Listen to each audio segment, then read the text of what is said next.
এটা তো সাধারণ মানুষের মাঠ, এটা বিধায়কের মাঠ নয়, কোনো কাউন্সিলরের মাঠ নয়, কোনো পার্টির মাঠ নয়। আগেকার যারা সরকার ছিল তারা মানুষের জায়গা, জমি, মাঠ নিজেদের প্রপার্টি মনে করত। তারা ভাবতো যে যে জায়গাতে বোধহয় আমরা পা দেবো সেটা আমাদের জায়গা হয়ে যাবে। মানুষকে আমি একটাই কথা প্রথম দিন থেকে বলেছিলাম, স্বাধীন ভারতবর্ষে মানুষ পরাধীন রাজ্যে পশ্চিমবঙ্গে আছে, অথচ দুঃখের বিষয় এইখান থেকেই আমাদের স্বাধীনতার মূল মন্ত্র বন্দে মাতরম উঠেছিল। বুঝতে পারছেন তো যে আমরা কতটা কষ্টে ছিলাম।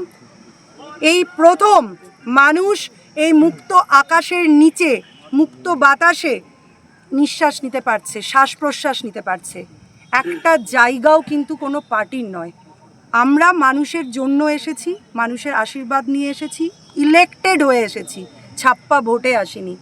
তাই মানুষের যা যা দুঃখ ছিল সেই দুঃখ আমরা সেই ঘোচাবো। আজ আমরা এখানে গেট খুলে সর্ব মানুষের কাছে সবারই জন্য খুলে দিলাম। আপনারা প্রত্যেকেই আসবেন, মর্নিং ওয়াক, ইভিনিং ওয়াক।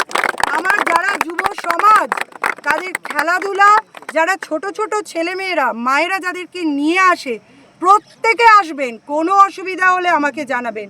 মাঠ আমি সংস্কারও করাবো, একদম অব্যবস্থা হয়ে পড়ে আছে, অনেক বাজে কাজ হতো, সে সমস্ত আমি আর বলছি না।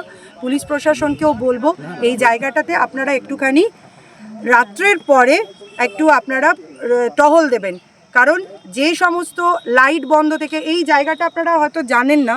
আমি পরশুদিন এসেছি, তার আগেও এসেছি। আগে যখন প্রচারে এসেছিলাম তখন আমার কথা কেউ শোনেনি। পরশুদিন আমি এসেছিলাম, আমাদের এখানে দেখেছিলাম লাইট নেই, লাইট লাগানো হয়ে গেছে। ওই ইট দিয়ে ভেঙে দিচ্ছে, সেটা দেখছে, দেখো তখন বলছে না। একদম আমাকে জানাবে, আমাকে জানাবে। যে অ্যান্টি সোশ্যাল থাকবে তারা এই সমাজের থাকবে না, তারা আপনার জেলের ভিতরে থাকবে। কোনো অ্যান্টি সোশ্যাল সমাজে থাকবে না, তারা জেলের মধ্যে থাকবে। সেই কথায় আছে না, জার্সি বদল ব্যাপারটা হয়ে যায়। কি বলুন তো, অনেকেই আছে ভিড়ের মধ্যে ঢুকে গেলে এখন তো আর ওইসব করা যাবে না, কিন্তু আমরা একদম আদর্শ মেনে কাজ করি। আমাদের ফিল্টারেশন চলে, যেমন ফিল্টারেশন আমরা করেছি, ঠিক আছে, যারা অবৈধভাবে ঢুকেছে তাদেরকেও যেমন আমরা বাছাই করব, আমাদেরও মধ্যে যদি কেউ মনে করে যে ওরকম অবৈধভাবে ঢুকবে, সেখানেও আমাদের ফিল্টারেশন চলবে। যারা মনে করছে তাদেরকে করতে দিন। রাস্তা লাইট, প্রত্যেকটা লাইট যদি না জ্বলে, আজকে আপনি কালকেই দেখবেন ওখানে লাইট জ্বলবে, ঠিক আছে। এখানে জলের ব্যবস্থা ছিল না, আমাকে মায়েরা ধরেছিল আমি যখন এসেছিলাম, পুরো বন্ধ করে দিয়েছে। হ্যাঁ, এখনো জল আসেনি না। আচ্ছা আচ্ছা, ঠিক আছে, আমি কথা বলে নিচ্ছি। চণ্ডীতলাতে জল ছিল না, ওখানে কল নল বসিয়ে জলের ব্যবস্থা হয়ে গেছে। আমি এখনই জানলাম, এটাও কালকের মধ্যে ব্যবস্থা হয়ে যাবে।